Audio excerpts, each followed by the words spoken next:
Today, we will listen to a conversation about food. Do you like to cook? Yes, I do. Cooking helps me feel relaxed after long hours working.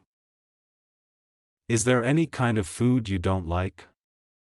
I don't really like fried chicken, which is very high in fat. Do you eat out or cook at home? I usually cook at home. Sometimes when I'm busy, I go out to eat.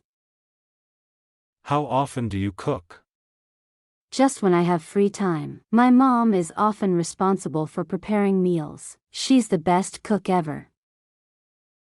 What's your favorite food? I'm addicted to sushi. I can eat sushi every day. Is it Western or Asian cuisine?